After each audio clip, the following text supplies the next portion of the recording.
Boa noite! Estamos iniciando mais um programa Direito em Pauta. Vamos aí aguardar aí o Instagram avisando os nossos seguidores.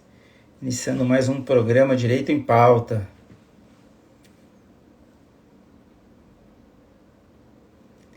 É o nosso 46º programa. Programa Direito em Pauta. Isaías já chegou aí. Nosso convidado já está aí. Já vou lhe convidar para entrar, querido Martorelli. Martorelli já solicitou aqui para participar ao vivo. Eu já vou chamá-lo, querido. Hoje é o 46º programa Direito em Pauta. São 46 lives semanais. Começamos o ano passado. E hoje nós vamos falar com o querido Martorelli, Rinaldo Martorelli. Vamos falar sobre os atletas profissionais durante a pandemia, suspensão dos jogos, vamos falar de futebol, vamos falar da atuação do sindicato, vamos falar dos clubes de futebol, da sustentabilidade no futebol.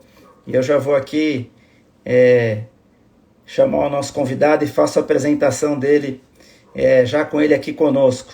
Será uma honra, uma alegria e um privilégio, como eu sempre digo, receber o Dr. Martorelli aqui conosco. Vou receber aqui o doutor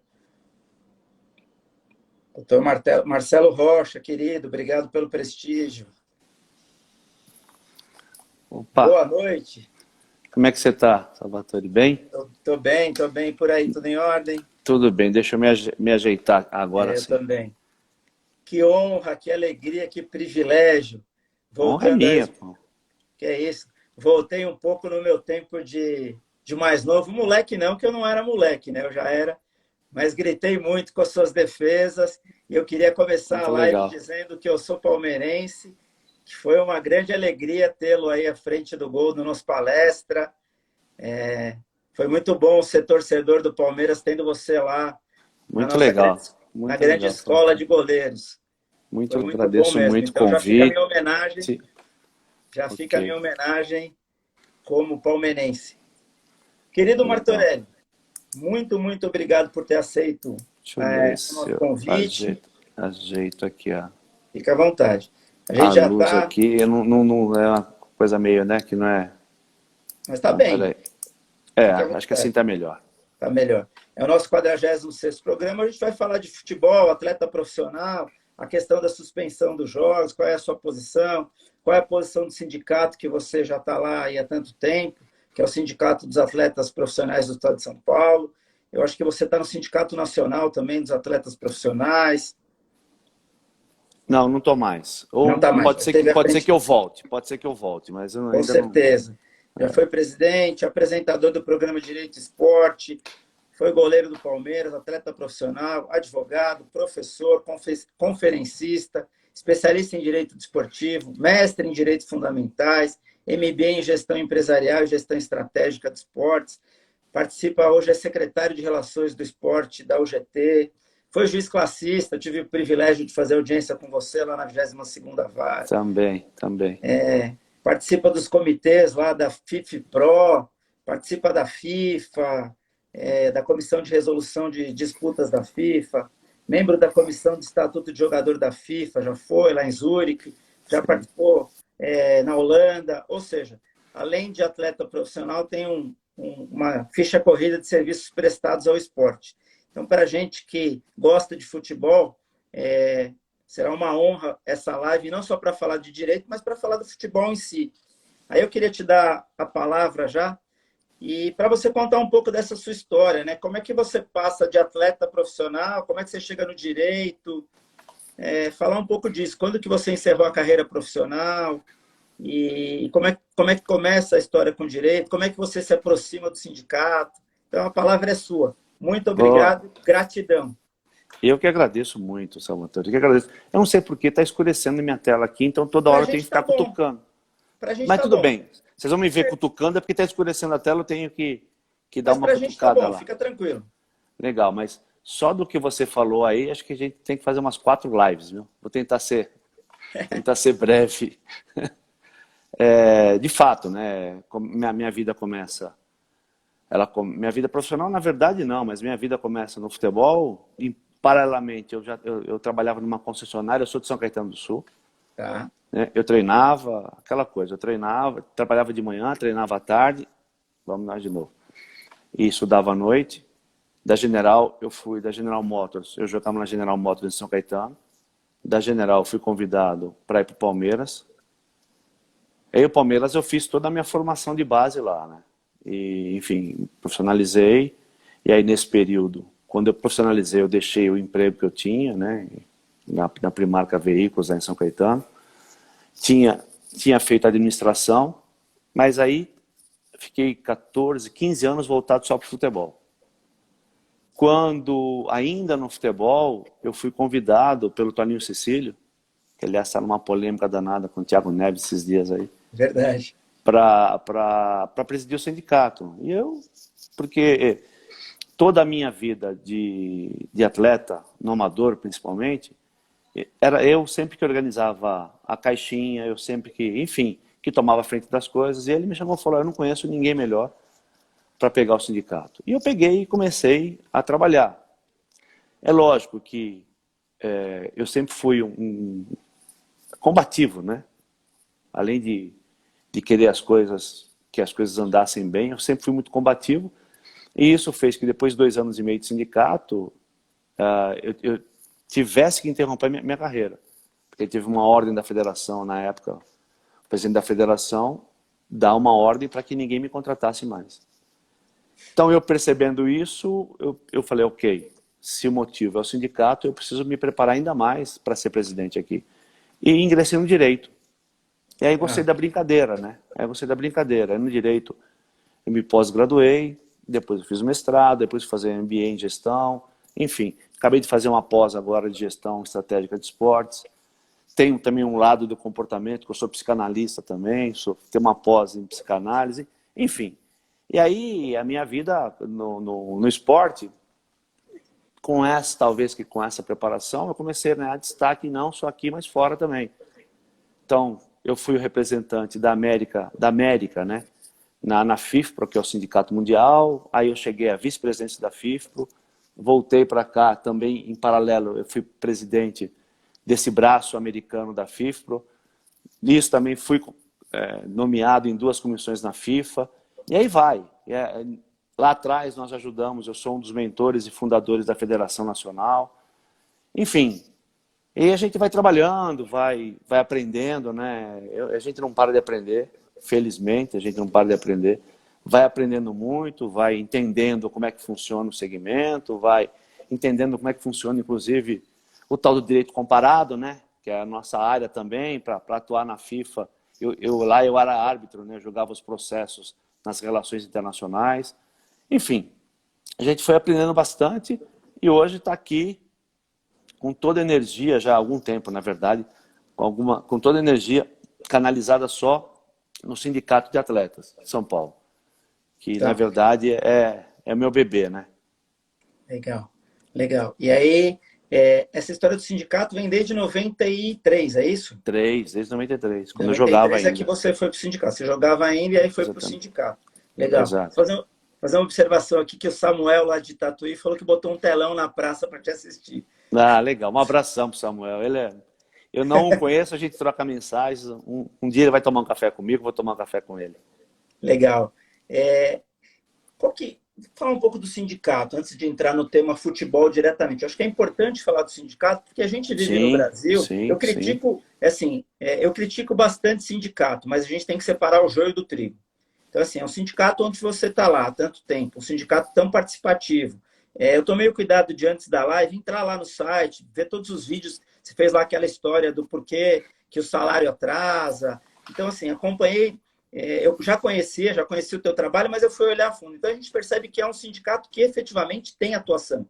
Atuação em favor do atleta, com as ADINs, junto ao Supremo, trabalha lá, atua forte no Congresso e tal. Então, a gente tem que separar os sindicatos e os sindicatos. O mundo sindical é bem complexo. Mas, assim, qual que é a importância, na sua visão, do sindicato no cenário esportivo? Desde lá de trás até hoje, a gente consegue fazer um comparativo ou fazer um paralelo, assim, o quão importante foi o sindicato. A gente teve Lei Pelé nesse caminho, a gente tem a questão do passe, empresário entrando forte no futebol. Então, assim, falar um pouco do sindicato. Salvatore, assim, é lógico, né, que a minha trajetória é uma trajetória de batalha, de luta, né? Começa lá atrás, você falou do passe. O primeiro projeto que acaba com o passe, na verdade, o primeiro projeto oficialmente é do Arlindo Quinalha, mas fui eu que levei para ele. Inclusive, há um tempo atrás eu estive no Supremo, fui fazer uma visita para o então presidente Toffoli e falei, pô, prazer, presidente. Ele falou, que prazer, Matorelli. Prazer o quê? Eu era assessor do Arlindo quando você foi levar o projeto de lei para acabar com o passe. Então, são coisas que marcam, né? Por quê? Por que disso, Salvatore? Porque eu fui vítima do passe, né? E a maioria dos torcedores, hoje, muito pouco.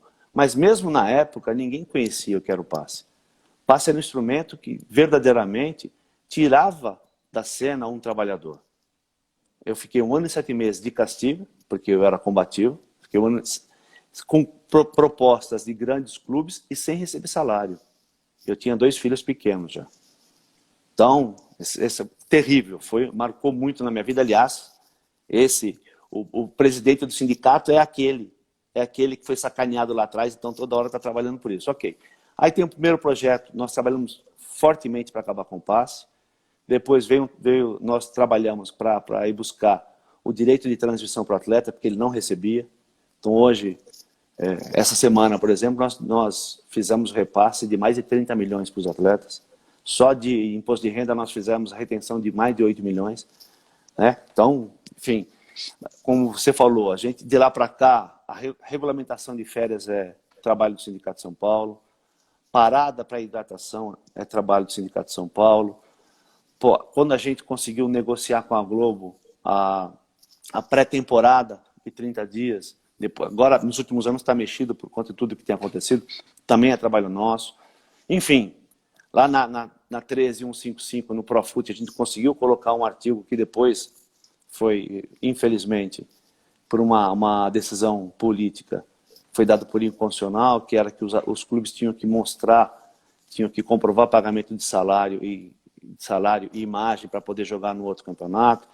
No regulamento das competições tem uma previsão de clube inadimplente com perda de pontos. É tudo trabalho nosso. Aí nós fomos para articulei com o Podemos, tem 2 ações diretas em constitucionalidade lá para discutir não só o 28 da 9615, que é a cláusula desproporcional, mas o ato trabalhista também da 13155.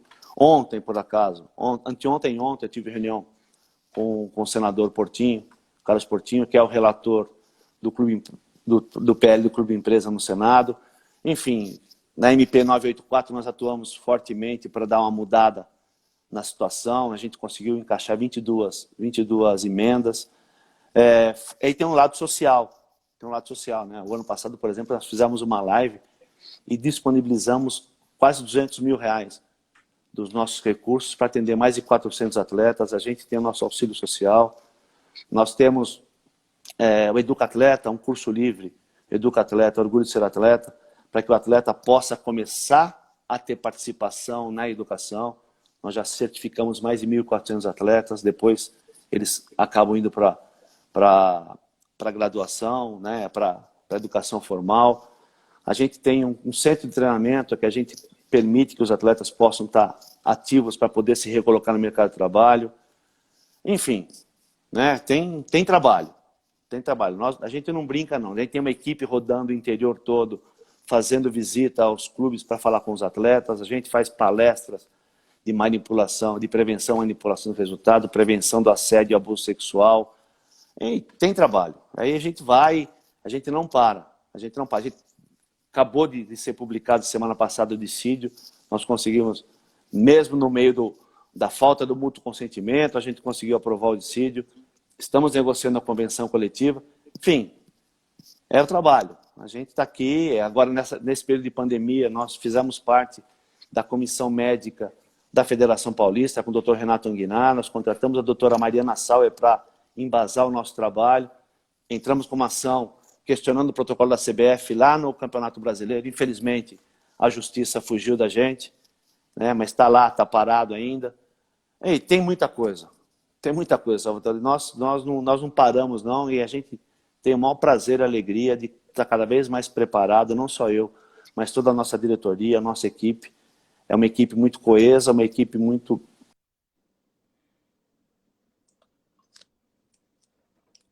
Perdi tua voz. Voltou. porque tocou aqui, inclusive é a Não. Sara que estava tocando aqui. A gente tem uma diretoria, uma equipe muito coesa para fazer a defesa da categoria, que se prepara cada vez mais, enfim. Tem trabalho e a gente tem o maior prazer e orgulho de fazer o que faz. Legal. Deixa eu só colocar uma coisa, a gente o público é misto, eu tenho bastante advogado, muitas pessoas do mundo do direito, mas a gente tem um público misto. Só um esclarecimento, aí se eu estiver errado você me corrija. Na verdade, o atleta de futebol, o jogador de futebol, o regime que ele tem que ser contratado hoje é o regime seletista. Ele é um empregado, correto? Só para esclarecer isso. Para ficar mas claro é para misto, quem está né? nos assistindo, né? Na verdade, a obrigatoriedade são duas questões, né? Bom, a subordinação, né, para quem não é advogado, sabe que se o empregado ele recebe ordens, né, tem lá os requisitos da lei, ele recebe ordem, exclusividade, enfim, ele tem a vinculação de trabalho, mas não só na CLT, mas tem a 9615. A 9615 obriga que haja um contrato, que é o contrato esportivo de trabalho contrato especial, perdão, de trabalho desportivo. Isso. Que seja para que esse contrato tenha aqui a registro, porque aí ele ganha a condição de jogo. E a condição de jogo que permite com que ele jogue. Então tem um misto aí, tem a lei geral e tem a lei específica. Tá. E só fazendo um gancho, você falou do clube empresa. Lá na frente eu quero falar um pouco mais disso, mas só fazendo um gancho, até para linkar com a minha pergunta, na legislação do clube empresa, tem uma questão de querer autorizar o atleta a deixar de ser CLT e fazer um contrato de autônomo. Tem isso, não tem? Não é essa. Não é essa. Esse é Tá. um outro projeto. Esse não tem. Na verdade, quiseram pegar carona na reforma da CLT, né? Mas não tem. O Clube Empresa são dois projetos, na verdade, né? Tem um que está parado na Câmara dos Deputados, que eu trouxe o relator aqui, que era o deputado Pedro Paulo. Agora, esse do Senado, ele só trata da conversão, que é facultativa, do clube para uma SA. Da Câmara, podia ser até limitada. Então, mas esse tem alguns jabutis ali, tem alguns problemas ali. Felizmente o relator está entendendo, porque o relator é do nosso meio. O relator, o senador Carlos Portinho, que ele era suplente, ele assumiu com o falecimento do titular, ele é advogado da nossa área, do direito esportivo. Então ele conhece bem os problemas e se mostrou, nas duas reuniões que nós tivemos com ele, se mostrou sensibilizado com a questão. Porque a gente carrega um problema no futebol, né, Salvatore? A construção legislativa desde lá de trás, desde o passe, desde a 6354 de 76, que regulamentou a categoria, e depois, mesmo quando a gente quebra o passe na 9615, também nesse meio tem a loteria. Quer dizer, tem uma construção legislativa que cria uma irresponsabilidade na gestão. O Brasil a situação dos clubes, ela está totalmente, né, o endividamento lá nas alturas, não é por acaso. Tem uma irresponsabilidade na gestão tremenda. E a gente há bastante tempo vem tentando quebrar essa irresponsabilidade, para fazer com que o dirigente, aquele que assina, que ele responda em caso de o clube não poder satisfazer as dívidas, que ele responda com seus bens pessoais. E agora na SA a gente está conseguindo colocar, mas como é uma faculdade, então a gente também está querendo mexer no artigo 24 da 13155, que fala de gestão temerária. Né? Gestão temerária, e para caracterizar a gestão temerária, que ali não tá claro, e responsabilizar também quem assina. Enfim, é um trabalho em prol, não só do atleta, mas em prol do futebol também. Tá. Me fala uma coisa, vamos falar já do Clube Empresa. Clube Empresa é a solução de futebol? Sim e não. Sim e não, porque o clube que se transformar em empresa, né, ele vai, exatamente esse é o gancho, vai responsabilizar os administradores, os gestores. Mas a gente sabe que empresa quebra também. né? O problema é a mentalidade. Agora, se a gente conseguir, com o clube empresa, começar a mudar a mentalidade, aí a coisa fica melhor. Né? O problema é mudar a mentalidade. Eu acho que não tem coisa melhor aqui. Fizeram um trabalho político e está lá, está com uma ineficácia tremenda nos regulamentos, que assim, clube que inadimplente perde ponto. Esse é o melhor que tem. Porque o clube, né, teoricamente, ele vai contratar para poder ser campeão. Se ele contratar e não conseguir pagar salário, ele vai perder ponto. Não vai adiantar nada ele contratar sem ter dinheiro, como virou a prática do futebol. Então, esse é o melhor mecanismo, no meu modo de ver, para mudar as coisas. Mas, enfim, o Clube Empresa traz aí um horizonte um pouco mais límpido, né? Mas eu acho que é bom deixar claro que, na verdade, só virar a chave para o Clube Empresa não resolve, né? Eu acho que a gente tem um exemplo, se eu não me engano, o Vitória virou Clube Empresa, né? Mas é limitada, Vitória da Bahia virou. É limitada. Tá. A gente está com um problemão com o São Caetano, que inclusive é a minha terra, e eu sou um dos fundadores do clube, que é limitada também, está com um problemão. Tá? Eu não sei se aguenta chegar até o final do ano. Está muito ruim. Então, a limitada, sim. Por isso que o projeto, o PL do Senado, é mais interessante do que o da Câmara. Só que tem algumas coisas. Por exemplo, no projeto do Senado, a sucessão não carrega a dívida. Mas, peraí. Como é que não vai carregar a dívida? Vai ficar para a sociedade desportiva e a sociedade anônima vem bonitona? Quem é que vai se responsabilizar com isso? Mas aí o Portinho já disse, não, peraí, a gente vai resolver isso. Tem algumas coisas aí que a gente precisa ficar de olho. Tá. Dá para linkar o conceito de sustentabilidade com o futebol? Pô, quando você falou em sustentabilidade, até me arrepiou. Porque exatamente nesse trabalho que eu fiz agora para pós, no trabalho de conclusão de curso, eu fiz exatamente essa relação. Legislação, qual é a influência da legislação na gestão dos clubes? Como era um trabalho de gestão, né? Era uma pós-gestão. E fui estudar, e cheguei no conceito de sustentabilidade mesmo. Porque o que acontece hoje? Os clubes, os dirigentes, eles se preocupam só com o próximo campeonato. Né? Eles não têm essa ideia de manter os recursos para gerações futuras, que é o conceito da sustentabilidade. Então, eles vão enfiando os pés pelas mãos. Olha a situação. Nós temos já 4 clubes no Brasil que têm uma dívida acima de R$1 bilhão. 1 bilhão. Outros chegando muito perto. Então, olha a situação. Se a gente pegar os 25 principais clubes do Brasil, eles devem juntos mais de R$8 bilhões. Tem mais, se pegar toda a dívida do futebol, dá muito dinheiro. Mas é porque, primeiro que o sistema ele tá feito para aventureiro também. Né? Entre investidor, faz esquema com o presidente, faz esquema com o presidente do conselho deliberativo, os caras ganham, o investidor não põe dinheiro no clube, ele se vale do clube vai embora, e todo mundo vai embora e a dívida fica para o clube. Aliás, eu falei muito isso para o senador Carlos Portinho, que nós precisamos fazer uma lei para defender o clube das pessoas que se apoderam dele. Né? Verdade. Esse é o problema. E aí, bom, isso é uma conversa também para outra hora. Eu achei interessante, eu ouvi você falando em algum lugar, não vou me lembrar onde agora, que você coloca até o torcedor, né? Que a gente quer ganhar só esse campeonato, a gente não consegue ver o clube sustentável, né? Então, assim, você quer que contrate os melhores jogadores, a gente foca, né, muito imediatista. Eu preciso ganhar esse campeonato. Então, puta, traz, sei lá, qualquer um. Quem dera trouxesse o Neymar. Mas ninguém pensa que isso não é pensar no clube, né? Essa visão do torcedor, a gente aplaude quando o cara está fazendo dívida. O que a gente quer é que o time esteja voando com os melhores jogadores, mas pensando num único campeonato. Eu ouvi você falando isso outro dia e é bem interessante, né? Essa questão de o próprio torcedor aplaude aquilo que ele devia estar criticando, né? E é uma provocação que eu tenho feito, né, Salvatore? Para ver se o torcedor também nos ajuda a conter isso. Porque esse é o ponto. O torcedor quer ganhar o próximo campeonato também. Ele quer reforço.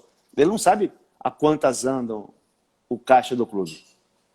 Né? Se tem previsão de receita, se não tem.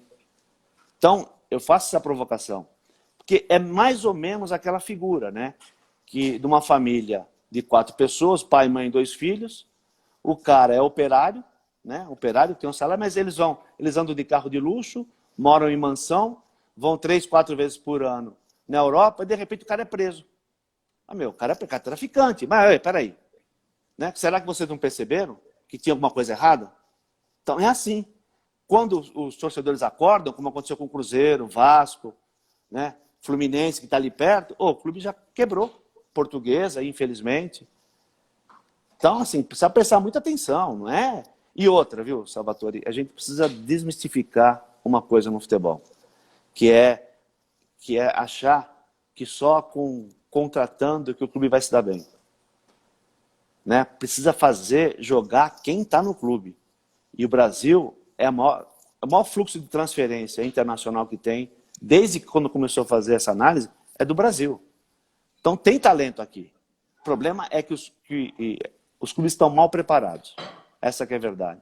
Estão muito mal preparados, as pessoas estão mal preparadas, então não conseguem fazer o time andar. Mas eu duvido que se pegar um cara inteligente, pegar, por exemplo, a categoria de base do Palmeiras, você não precisa contratar ninguém, você tira todo mundo e deixa um cara trabalhar com esses meninos. Deixa 2, 3 anos. Eu duvido que esse time faz feio, se ele souber trabalhar. Né? Condição tem.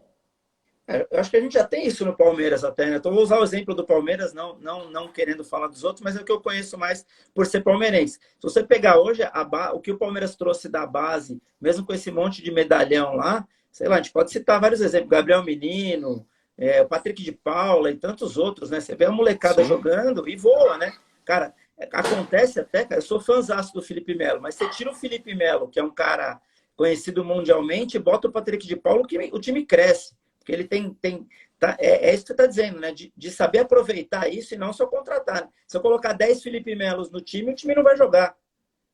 Exatamente. Mas eu dei o exemplo do Palmeiras, mas como poderia dar exemplo de qualquer outro time, porque a material humano não falta.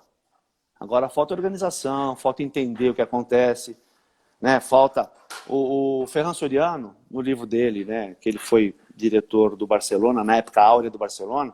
Ele escreveu um livro de gestão, ele faz um paralelo de gestão de empresas e gestão de clubes. E ele fala uma coisa, ele faz uma analogia que é interessante. Quando nós íamos jogar, a gente tinha que saber se estava calor, se estava frio, qual era a situação do campo, porque isso tudo influencia no rendimento, na performance. Então ele fala que os dirigentes têm que entender também, têm que conhecer o campo de jogo que eles jogam, e eles não conhecem. Porque você tem que conhecer de material humano, você tem que, enfim, tem que entender um pouco de tudo, né? Ou ter uma equipe que possa entender isso. E o futebol não conhece. Eles contratam sem entender. Uma coisa que eu gosto muito de trabalhar comportamento, né? Eu sou vidrado por isso.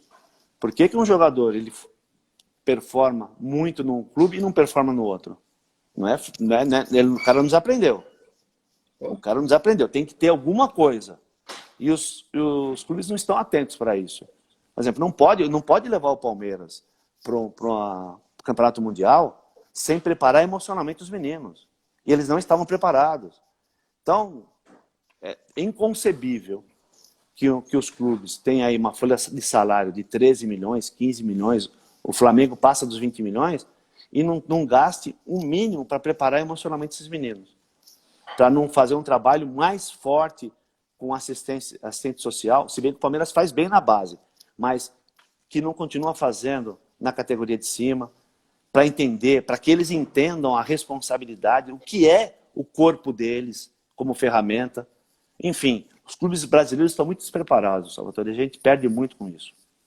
Eu acho que a gente pode chamar isso de profissionalismo também, né? Falta profissionalismo, né? Não do atleta, né? Falta profissionalismo do clube em si, do clube no todo, né? Falta profissionalismo do clube. Tem visão. Tá. Deixa eu fazer uma pergunta, fica à vontade se você não quiser responder. Respondo todas. Empresário no futebol. Empresário no futebol, Salvatore, na verdade, é mais por conta das negociatas com os diretores do que pelo próprio empresário.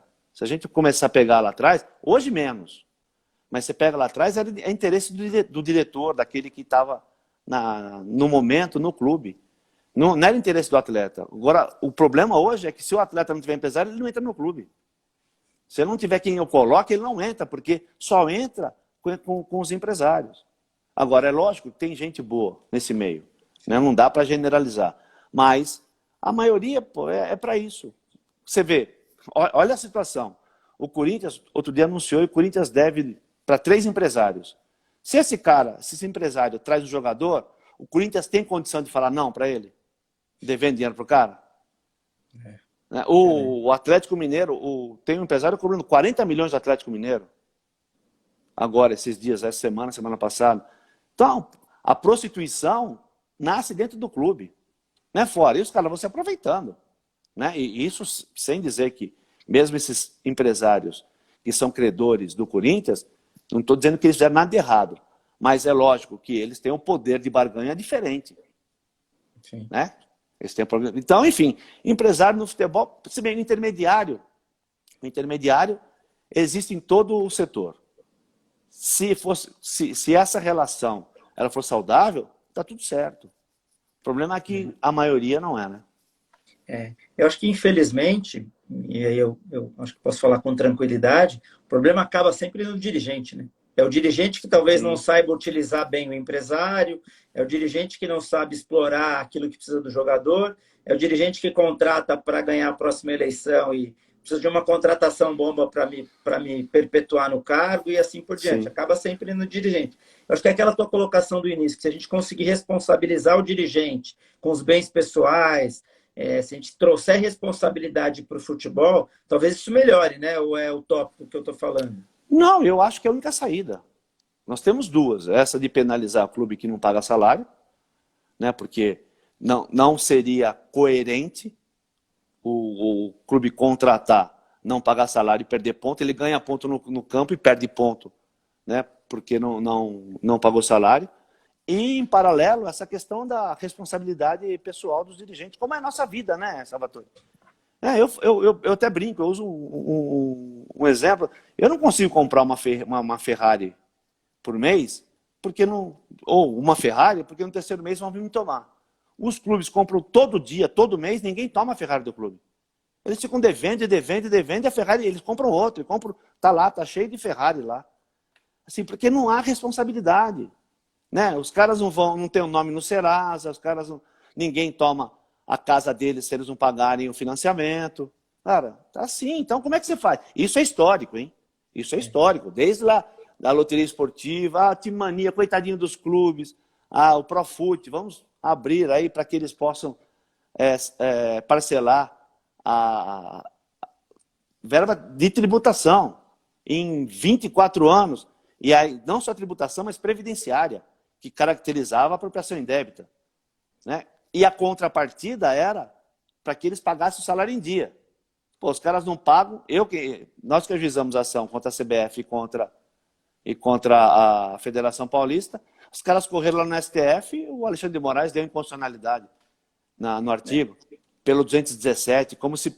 Autonomia, né? 217 traz autonomia das entidades esportivas. Então eu falei, então tá bom, então se eles colocarem lá que pode matar no campeonato, pode matar, tá tudo certo. Quer dizer, você tira da Constituição só um pedacinho, né? Enfim. E o exemplo da Ferrari é interessante, né? Que além de ninguém tomar sua Ferrari, ainda vem alguém, que é o caso do que você citou, né? De refinanciar, vem alguém e fala para você, não, fica com a Ferrari aí, pode pagar em 24 vezes. Aí, ao invés de pagar essa em 24, você compra outra e fica devendo 2 Ferraris, que foi o que aconteceu no futebol, né? Não pagaram. Não, tem mais, futebol tem muito mais Ferrari. Então, mas eles não pagaram, né? Veio lá aquela ajuda que saiu lá do Congresso, tal, beleza, tá bom, vamos começar do zero, vai. E aí, ao invés além de não pagar aquela, a dívida aumentou, né?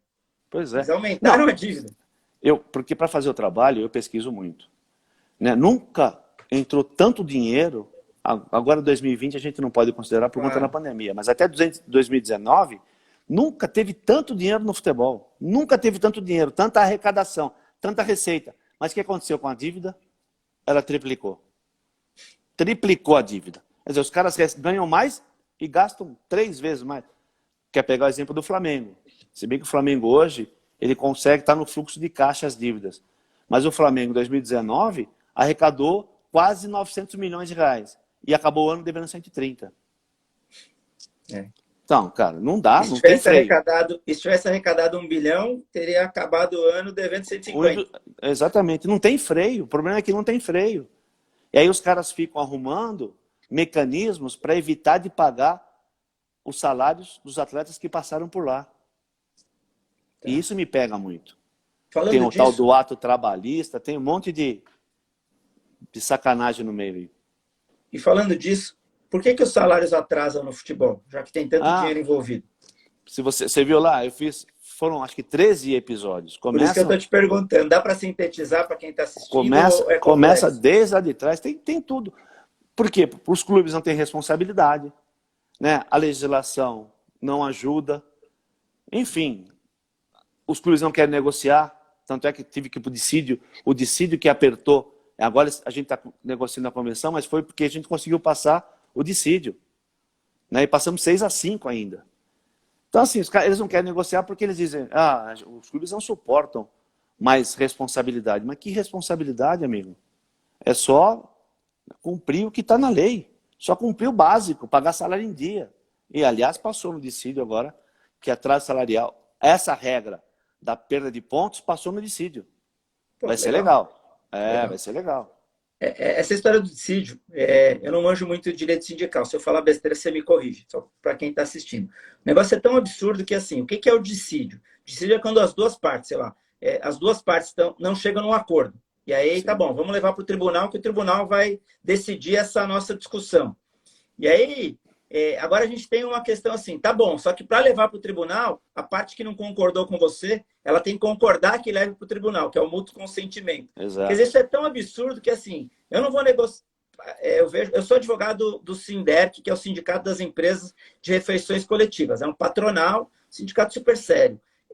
Mas é tão absurdo que assim, quer dizer, eu não negocio com você, eu não chego a um acordo, e aí eu também não te dou um mútuo consentimento, e aí você não pode postular o dissídio. Aí você falou que foi 6-5. Quer dizer, 6-5. quase você não leva ainda. É tão absurdo, né, cara? Exato, porque um dos desembargadores, Embargadores. ele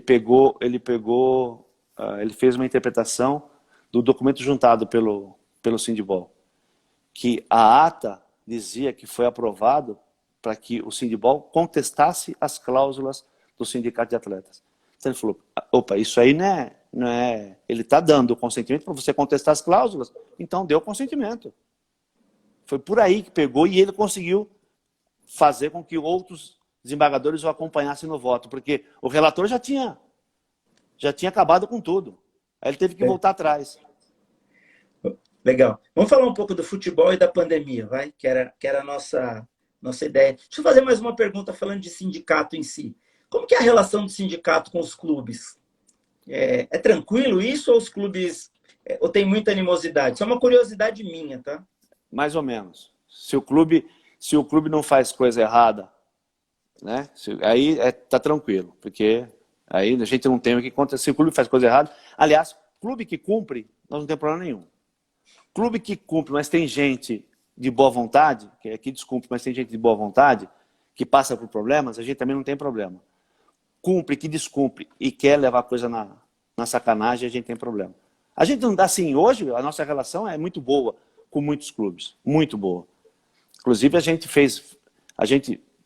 ajuda o clube, promovemos aí, organizamos um draft final do ano retrasado, para que os clubes pudessem oferecer seus jogadores para representantes do México, Estados Unidos, China e Europa, para que eles possam também arrecadar. Enfim, a gente é parceiro de muitos clubes, nós somos parceiros. Relação, às vezes, com uma ou outra pessoa, a relação não é boa dentro dos clubes, mas com o clube, com a instituição, são poucos os que a gente tem problema. Tá. E aí, a gente percebe, eu já sabia disso, obviamente, por estar no meio, né? Sou advogado, atuo na área trabalhista, então eu já sabia dessa fama positiva do Sindicato de Atletas de São Paulo. Mas, assim, essa coisa de ser tão combativo, de estar lá atuando, como é que fica a relação do sindicato com as demais entidades do futebol? Você consegue... É tranquilo isso ou também você enfrenta muita resistência? Quando quer negociar, hoje eu ligou um repórter, estava tratando inclusive da tal da Superliga lá, e a gente estava falando, quando eles querem negociar, eu sou sempre a favor do esgotamento da negociação. E depois, claramente, eu falo, eu estou indo para a justiça. Ponto. Eu não topo goela abaixo, Salvatore. Goela abaixo eu não topo. Quer dizer, quando tem problemas, agora a gente enfrentou um problema que é com a pandemia e com a paralisação. Na volta, numa das reuniões, aliás, na última reunião, na penúltima reunião da Série A1, mostraram uma previsão de volta e o calendário com os jogos com intervalo de 48 horas. Né? O que a gente sempre defendeu? Eu não quero saber se o clube joga todo dia. Eu defendo o trabalhador para que ele não jogue todo dia. Então o clube tem que forme 3 times, não tem erro. Só que nessas condições, não são todos os clubes, assim, uma situação atípica, não são todos os clubes que têm condição de montar 2, 3 times. Mas a gente tem um acordo de cavalheiros, por exemplo, o Palmeiras jogou com a equipe, com o juvenil praticamente domingo, né? Então, quando eu percebi isso, falei, olha, nós vamos ter problemas se nós não anteciparmos e discutirmos isso. E fiz uma proposta de que a gente fizesse uma reunião com os atletas, explicasse para eles a situação, para saber se eles espontaneamente queriam jogar ou não. Porque caso eles não quisessem jogar, também de forma livre, espontânea, avisariam o clube não escalaria, para não dar problema na frente. Sim. Então, essa forma ficou bom para todo mundo. O atleta ele sabia que vinha pela frente, sabia, inclusive, que ia ter que se preparar melhor, descansar mais, né? Tinha a opção de não querer jogar e o clube, portanto, não escalá-lo.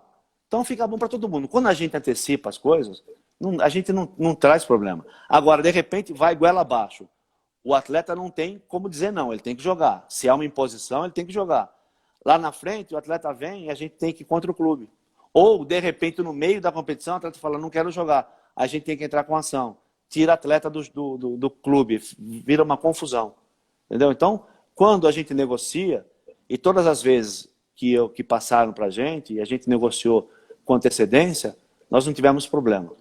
Então é isso, o estilo é esse. Goela abaixo a gente não topa, quer negociar, a gente vai entender, né, se for coerente, equilibrada a posição, até mesmo, né, de fazer uma troca aí, uma cessão de direitos lá e cessão de direitos cá, a gente topa, negocia e fica tudo bem. Tá, ótimo. Bom, eu acho que assim, falar de futebol e pandemia, não dá pra gente falar de pandemia afetando os jogadores do Palmeiras, do São Paulo, do Corinthians. Eu acho que pandemia, e acho que o sindicato deve ter sentido isso na pele lá. Como é que a pandemia afetou e qual o reflexo para os atletas dos clubes menores? Então, os clubes menores, é lógico que as condições não são as mesmas, mas eles têm um respaldo. Né? A gente tem que tirar o chapéu, a federação está fazendo um trabalho muito bom. Tá. Tem que reconhecer e está fazendo um trabalho muito bom. E os clubes também, por sua vez. Então, todo o protocolo, todo o cuidado, né? É lógico que há um deslize aqui, outro ali, mas há um acompanhamento, tem a equipe médica, como eu disse, o nosso médico doutor Renato Anguinar, faz parte disso. Então, há um acompanhamento e a situação não é tão grave nesse momento, porque nós aprendemos um pouquinho ano passado. O ano passado, e a gente fica em contato com os atletas, por exemplo, um deles me ligou e falou, Martorelli, eu tenho um problema na volta. O que foi? Os meus pais e meus avós, diabéticos e hipertensos. Então, eu passei isso para o Renato, nosso médico, que tratou essa questão na comissão. Então, esses casos têm que ter um tratamento diferenciado. Né? Então, esse menino, a partir do momento que ele sai de casa, ele não pode voltar mais. Ele tem que concluir o campeonato sem poder voltar para casa. Então, o clube se estrutura com relação a isso, enfim. Mas a gente chegou a ter no futebol, no futebol como um todo, falando no estado de São Paulo, a gente chegou a ter atleta passando necessidade, ou tanto o sindicato, não sei se tem a função do sindicato, como a federação e os clubes. A gente conseguiu dar suporte para esses atletas, ou teve atleta, como todo trabalhador em todas as áreas, vamos entrar muito nisso, porque a situação é difícil. Vamos entrar nessa discussão, ciência, economia, que eu acho que tem argumento para os dois lados, mas depois a gente vai falar disso quando a gente falar da paralisação do futebol. Mas assim, até para trazer isso, tem muito atleta que passou necessidade, precisou de apoio, precisou de cesta básica? Até agora, Salvatore, até agora. Até agora. Nosso auxílio social, né, que a gente chama que é a cesta básica, aumentou muito. Felizmente a gente tinha e tem recursos para poder minimizar, né, esse problema, garantir aí o mínimo possível para a categoria, mas aumentou muito. Infelizmente aumentou muito. Tá. E a gente fala isso efetivamente nos clubes pequenos, né? Nos clubes de segunda divisão. Porque também quando a gente fala de futebol, a gente não pode pensar no futebol da Série A só, né? A gente tem. Exatamente. Porque você está lá enquanto sindicato olhando desde lá de baixo, né? É Série D ou é mais que D? Eu já não sei mais. No Campeonato Brasileiro tem de A a D. No Paulista tem a Série A, que são a primeira divisão, que são 3 séries, A1, A2, A3, e a Série B. Então são 4 divisões, tanto de um lado quanto do outro. E isso a gente fala mesmo. Os jogadores que estão nos grandes clubes têm salário e têm uma forma de negociar que eles não precisam nem de lei e nem de sindicato. Né? A gente sabe disso. Bom, o empresário, por mais que ele... um CEO, por mais que ele esteja vinculado a uma empresa, ele não precisa de sindicato para negociar por ele. Né? Ele tem um apelo de mercado que ele negocia as condições dele, enfim. É a mesma coisa dos atletas, da metade dos atletas que atuam nos grandes clubes.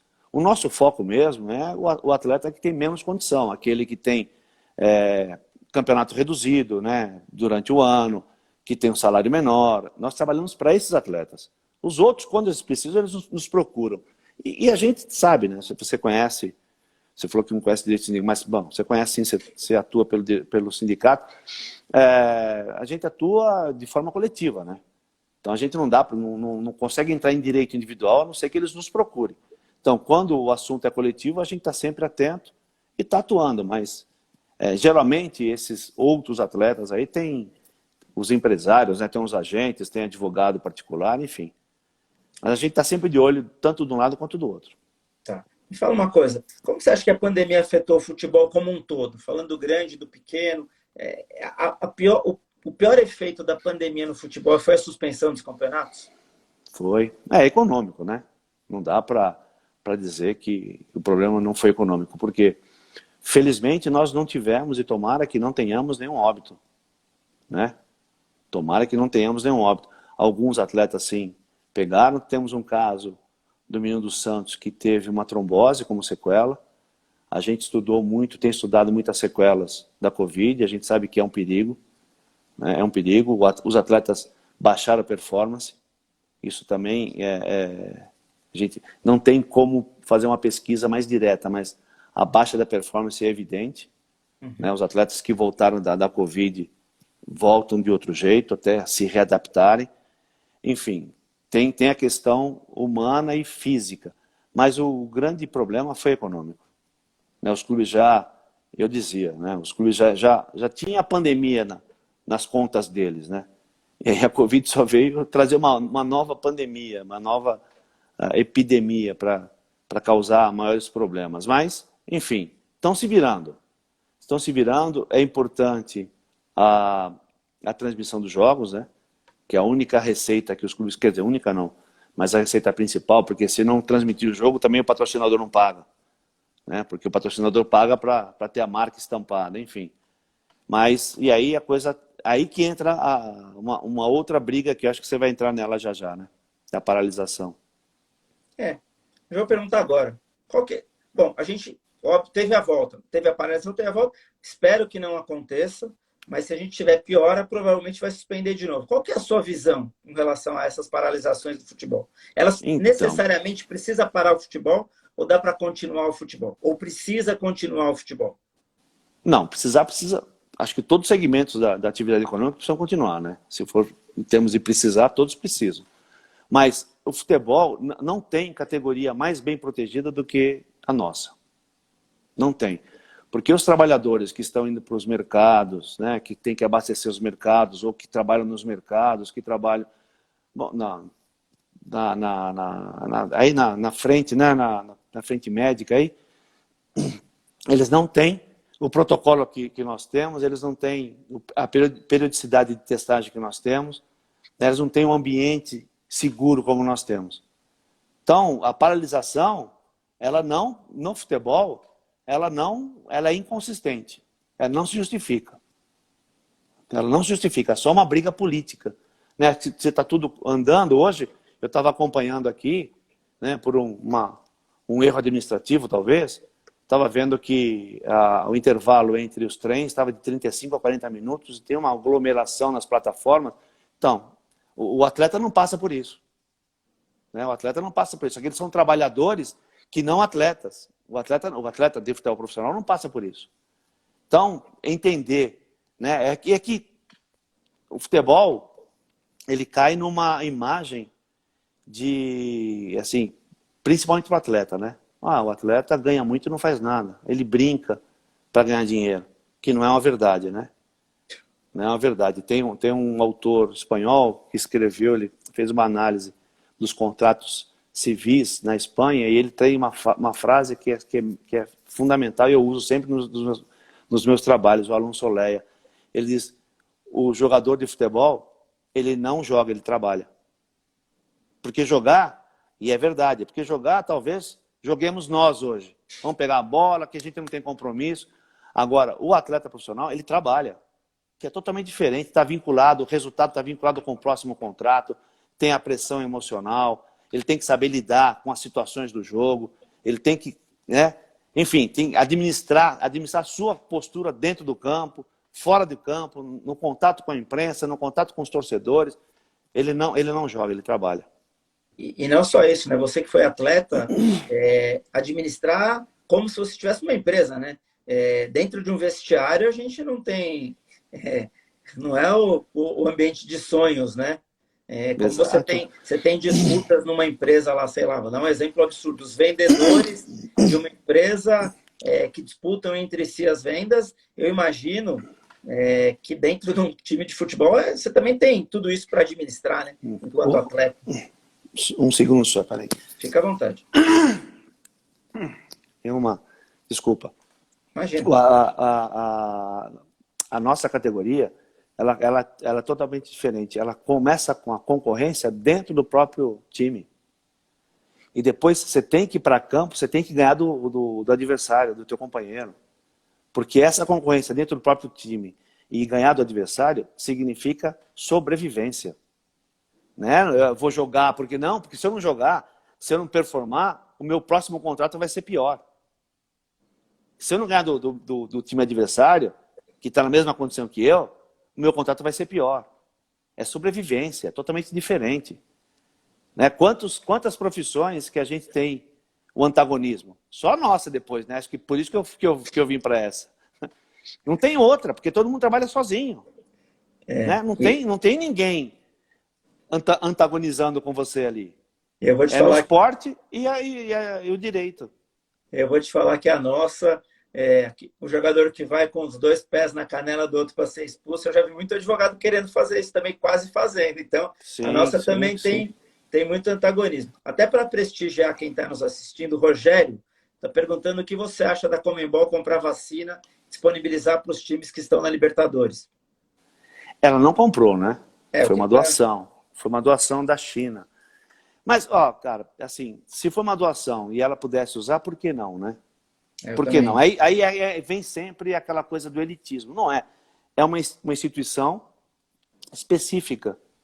Né? Se fosse, sei lá, a Fiesp, talvez, se ela recebesse uma doação, ela ia destinar para as empresas dela.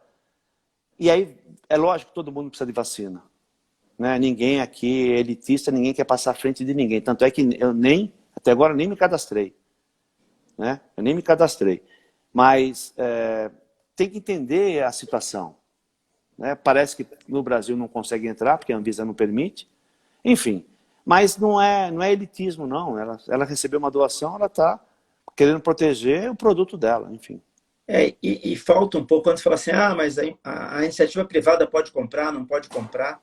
Eu acho que falta um pouco de senso de imaginar que cada um vacinado é bom para toda a comunidade. Quanto mais gente a gente conseguir vacinar, e é óbvio, vamos entrar nessa discussão de, mas aí está comprando a vacina que o governo compraria. Eu acho que não é muito por aí. Eu acho que quanto mais gente vacinada, melhor. Essa é a minha situação. Essa é a minha visão. Se a gente for entender hoje, transportar essa discussão para a Previdência, pública ou privada, né? É a mesma coisa. É verdade. Pô, a pública ela existe, mas ela não dá conta. Você não vai fazer a previdência privada? Faz todo sentido. Cara, como o tempo passa rápido, já estamos quase 1 hora falando. Deixa eu te perguntar uma coisa, você tem alguma ligação com o futebol ainda ou você está só no sindicato? Não, não tem mais ligação. Eu só acompanho pelo trabalho, acompanho tudo, né? Desde a hora que eu acordo, não só o futebol, né? Os esportes todos, desde a hora que eu acordo até a hora que eu vou dormir, além de todo o trabalho, eu estou sempre de olho. Não tenho ligação, só quando eu tenho o jantar dos veteranos do Palmeiras, que eu reencontro a moçada lá. Você joga ainda? Não. Eu joguei no Campeonato da Ordem, mas dá muita confusão. Pô, eu queria brincar, os caras começavam a chutar a canela da gente, eu não jogava mais no gol, né? É isso Começava a que eu ia chutar te a canela perguntar. A da próxima gente. pergunta era essa, não joga mais no gol? Não jogava.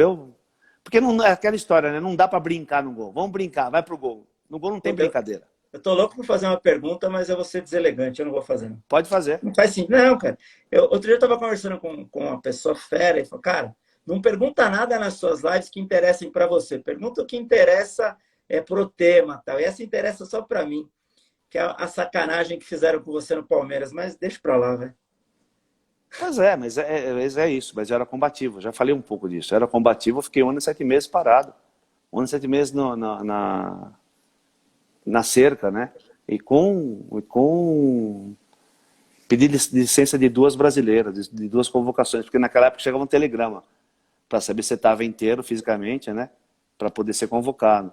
E antes de sair a convocação oficial, eu pedi licença 2 vezes, pedi dispensa e em 84 a Juventus de Turim queria me levar embora. Palmeiras, não, você é muito novo, tem muita coisa pela frente. E eu soube porque veio um torcedor, que era muito amigo, veio da Itália e me trouxe o jornal. Falou aqui, ó, os caras estão querendo te contratar, o Palmeiras não quer te deixar. E depois me deixaram de castigo, né? Enfim, problema do passe. Aliás, aquele cara trabalha até hoje aqui. Aquele cara que foi sacaneado, é ele que está à frente do sindicato. Que bom, né? Mas é uma resposta, né? Mas hoje eu entendo ele. Hoje eu entendo. Então eu solto ele. Tem hora que eu solto, tem hora que eu seguro. É uma resposta. Vamos lá. Qual que é o seu recado para quem sonha em ser atleta de futebol? Eu acho que a gente tem muita gente ainda que sonha em ser atleta de futebol, em ser jogador de futebol. Qual que é, sei lá, com essa experiência toda de atleta profissional, esse tempo todo à frente do sindicato, um cara esclarecido, que conseguiu aliar a questão do futebol com o direito, sei lá, eu acho que você é um cara fora da curva por causa disso, né? Você conseguiu aliar o futebol com o direito, não menosprezando as outras profissões, mas você conseguiu trazer todo o teu conhecimento do futebol aliado com o conhecimento do direito à frente do sindicato. Então, qual que seria o teu recado para quem sonha em ser atleta? Cara, quem sonha em ser atleta mas vai preparado. Vai preparado, né? Eu tenho 4 filhos, tenho 2 que são da nossa área, 2 que vieram atrás. Eu tenho uma moça que é maquiadora e um que estava estudando psicologia, ele veio falar comigo, pai, porque ele não mora comigo, ele mora com a mãe. Pai, eu tô deixando o curso que eu quero ser tatuador. Tá bom. Só que você me promete uma coisa, você vai ser o melhor tatuador? Então é esse o compromisso. Para ser o melhor tatuador, você não é só saber ter traço, né? Tem outros requisitos. E se você se preparar para tudo, vai embora, vai ser feliz. Então, no futebol a mesma coisa. Mas vai preparado. Se prepara, entenda, né? Saiba que é um vestibular, que a concorrência é mais forte do que a medicina da USP. Eu falo isso para os meninos. Então tem que estar preparado. Você pode chegar no meio do caminho e ter que parar, né? Pode sofrer uma lesão e ter que parar. Vai entendendo tudo isso. Como é que você vai lidar com essas questões periféricas que são importantes. Mas vai embora. Vai com fé, treina bastante, se prepara e vai embora. Futebol ainda tem poder de realizar mudança social nas comunidades? Porque ele já fez muito isso, né? Ainda tem esse poder? Muito. Tem muito. Você pega, se eu não me engano, o caso recente é o Patrick, né? Patrick de Paula. Que veio da Copa. Então tem muito. Enfim, É que tem muita gente boa, né? Salvatore, fica muita gente pelo caminho. O futebol, o Brasil tem tanto talento, fica muita gente pelo caminho. E é aquela história, não é só saber jogar. Você tem que estar na hora certa, no lugar certo, o cara que chega tem que ir com a sua cara. Porque chega um treinador no Brasil, ele faz isso. Lá fora, na Europa boa, não faz. Mas o cara olhou, ele falou, opa, o cara chegou lá no escritório, não gostei do óculos que o Salvatore usa, fora. E é assim, no futebol é assim. Ah, não gostei desse cara, fora. Ah, eu acho melhor o outro, lá vou buscar. Assim, do nada. Troca o treinador, o cara já troca tudo. Né? A gente vê isso toda hora. Então, tem que saber lidar com isso, tem que ser persistente, resiliente. Enfim, é isso. É um mundo que tem que estar preparado. Parece fácil, mas não é não. Tem que estar preparado para ele. Qual o futuro do futebol? Cara, eu estou fazendo essas provocações que eu não quero que ele acabe. Por que eu digo isso? Eu tenho elementos, né, para fazer essa análise. O futebol tem perdido muita credibilidade, portanto está perdendo muito recurso financeiro. E cada vez mais os aventureiros estão se apoderando do futebol. Então, quer dizer, isso é uma fórmula para o fim. Né? Vai acabando time por time. O Vasco, o Botafogo caíram. O Botafogo não classificou nem agora no Campeonato Carioca. Daqui a pouco vai estar que nem a América do Rio. Quer dizer, eles vão se apequenando, vão sumindo, porque não tem como. O Castanheira, o presidente da Portuguesa, está fazendo um esforço danado para recuperar a Portuguesa. Danado, um esforço danado. E está difícil. Porque ele veio bem o ano passado, esse ano já está ruim no campeonato, e aí, de repente, não consegue colocar o plano de gestão para frente. Então, assim, é preocupação, é preocupante. Você vê, nossa Série A do brasileiro, em 2019, teve menos bilheteria do que a segunda série da Liga Americana. Na Americana, que lá o soccer é o sexto esporte. Quer dizer, eu trago esses elementos para o debate. Olha isso aqui.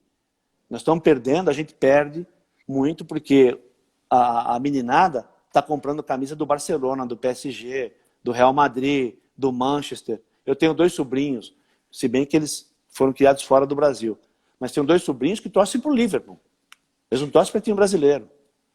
Entendeu? Então, mas eles não moravam na Inglaterra, moravam aí pelo mundo, né?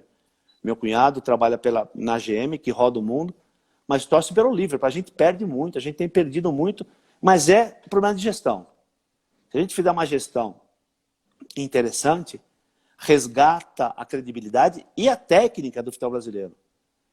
Pô, as emissoras de televisão estão comprando direito de transmissão do campeonato da China. Para mim isso é um absurdo. Da China, da Holanda. Por que não bota dinheiro aqui? Por que não divide isso? Porque não tem interesse. Né? Porque aqui tem um monte de travas, né? O Brasil também está precisando dar uma acordada, né? Em termos gerais. Aqui tem um monte de travas e os caras botam dinheiro no campeonato de fora. E é lógico que a gente vai perdendo cada vez mais receitas e perde receita, aumenta a dívida, perde receita, aumenta a dívida. É preocupante, a situação do futebol é preocupante, para mim é preocupante. Você acha que essa pergunta me veio agora? Você acha que essa questão da supervalorização dos técnicos de fora no futebol brasileiro é um sinal de que a gente tem que tomar cuidado e se preocupar? Ou nada a ver? Então, eu falei já disso, né, agora. O pessoal do Brasil está muito mal preparado. Então os caras chegam com um pouquinho mais de preparo, porque na Argentina tem um curso bom de treinador. No Chile tem um curso bom, já há muito tempo. Os caras da Europa têm um curso bom. Você pega o Abel, ele é um cara diferenciado, eu gosto muito dele. Ele fala algumas coisas que eu acredito. Ele não fala só do arroz com feijão. Ele tem um trabalho, uma visão mais ampla. E o nosso pessoal aqui ficou muito para trás. Está muito para trás. Então, se não der uma reerguida nisso, enfim, a gente está precisando mesmo mexer. Mas o problema é que as instituições que administram o futebol são muito retrógradas. A CBF é retrógrada. A CBF não quer saber, é só uma disputa de poder. É aquela coisa. A CBF não cumpre verdadeiramente o que ela tem que cumprir. Mas as federações não cobram dela porque elas também não cumprem. E os clubes também não cobram das federações da CBF porque eles também não cumprem. Entendeu? Então, fica esse jogo, é uma troca de favor. E assim, uma troca de favor pessoal. Isso é um problema. Ninguém liga para a instituição que toma conta. São trocas de favores pessoais. Então, se eu tenho interesse na CBF, eu vou aparecer, eu vou ter algum ganho. Eu vou lá e faço um favor para a CBF ou para a federação. E assim vai. Então precisa mudar. Bom, precisa mudar a cultura desse país, né, Salvatore? Antes de mais nada, mas enfim, eu infelizmente não vou conseguir ver isso, se isso um dia acontecer. Caracas. Bom, estamos chegando ao final. E qual que é o futuro do Brasil?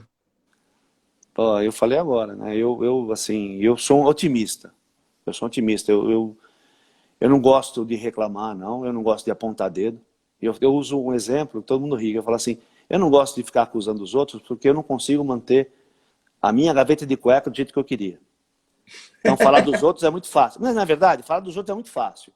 Então, mas assim, a gente trabalha no nosso mundo, a gente trabalha para poder melhorar quem está perto da gente. Eu trabalho para ser melhor hoje do que eu fui ontem. E amanhã eu quero ser um pouquinho melhor do que eu sou hoje. E trabalho, né, com o nosso pessoal, com os atletas. Essa semana eu tive uma surpresa, né? Eu cheguei lá no escritório, eu estou indo muito pouco, né? A gente está revezando. Quando eu cheguei lá, tinha um menino, falou, olha, que participou da nossa assembleia agora, dia 23 de janeiro. Ele foi lá, porque com tudo que nós falamos, todos os benefícios, ele foi lá buscar. E ele falou, puxa, um dia eu quero aprender a falar como o senhor. Falei, primeiro o senhor não, porque né, vem da mesma categoria. Pô, mas é legal. Isso quer dizer, saber que eu inspirei um menino a tomar algumas decisões, pô, isso, né, se todo mundo se preocupasse com isso, que é isso, é exemplo, né? Eu quero ser exemplo para os meus filhos, para os meus netos, quero ser exemplo para quem está perto de mim. E isso faz com que eu tenha muita responsabilidade nos meus atos, né? Eu tenho que me preparar muito, entender esse mundo aí, me entender, né?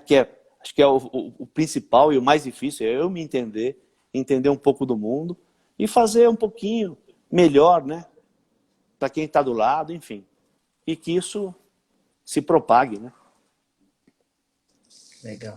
Bom, vou te pedir licença só para falar que na sexta-feira, agora, dia 22, eu tenho uma live falando de sucessão, junto com o Dr. Juliano Pimentel e com o Giovanni Morello, às 20 horas. No dia 28/4, nosso próximo programa é com o Dr. Brasil Salomão e o Dr. Marcelo Salomão, pai e filho de um grande advogado, de um grande escritório, e a gente vai falar de sucessão nos escritórios de advocacia, como manter um escritório, perpetuar um escritório de sucesso. No dia 4, eu recebo o desembargador Ivan Sartori, no dia 4/5. No dia 12/5, Caio Sanas, para falar de blockchains. No dia 26/5, Dr. Marcos Scarlésio, professor de Direito do Trabalho. E no dia 19/5, a gente faz 50 programas. Então, esse estou tentando confirmar aí, então eu não vou revelar ainda. Legal. Queria te agradecer, só fera, hein? Muito. Só fera. Para conseguir manter o mesmo nível, né? Depois de fazer a live com você. Queria te agradecer demais, agradecer todo mundo que acompanha a gente aí toda semana. Obrigado de coração. A palavra sempre é gratidão. Se cuidem, ouçam aí o que o Martorelli falou. Eu falo isso para os meus filhos. Você pode ser qualquer coisa, só tente ser o melhor. Precisa querer ser o melhor. Se você vai ser ou não, é detalhe às vezes, é um detalhe. Às vezes é estar no lugar certo, na hora certa, às vezes é encontrar a pessoa certa, é encaixar alguma coisa, mas você tem que estar preparado para ser o melhor.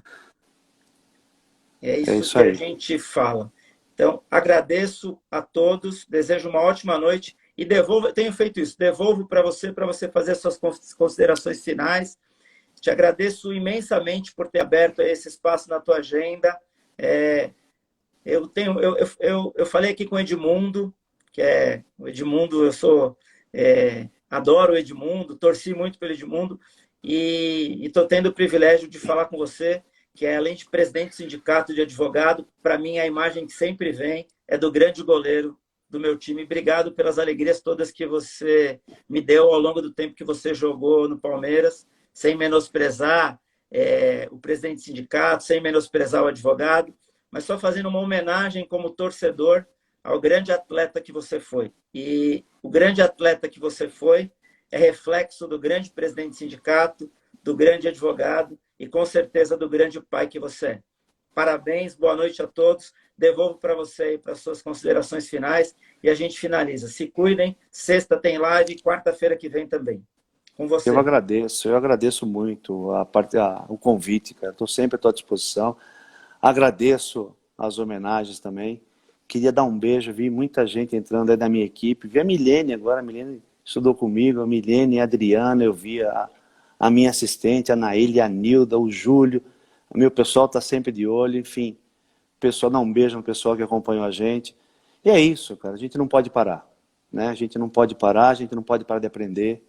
A gente não pode parar de se dispor a fazer as coisas melhor, né? De, enfim, fazer da nossa vida um pouquinho melhor todo dia, a vida das pessoas que estão perto da gente um pouquinho melhor, das nossas famílias, e tentar ser o melhor possível, ser o exemplo, né? Mas isso tudo faz parte de um grande aprendizado. Um grande aprendizado e tem muita coisa, né? É aquela história, né? Quanto mais eu sei que não sei, né?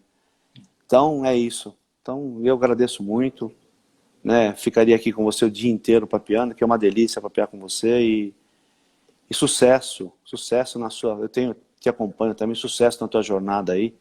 E um beijo para todo mundo, tá bom? Valeu, um grande gente. Abraço. Obrigado, querido. Boa noite para vocês, se cuidem. Até semana Ótima que vem, noite para até todo sexta. mundo. Tchau, obrigado, Tchau, querido. tchau. Valeu, gente.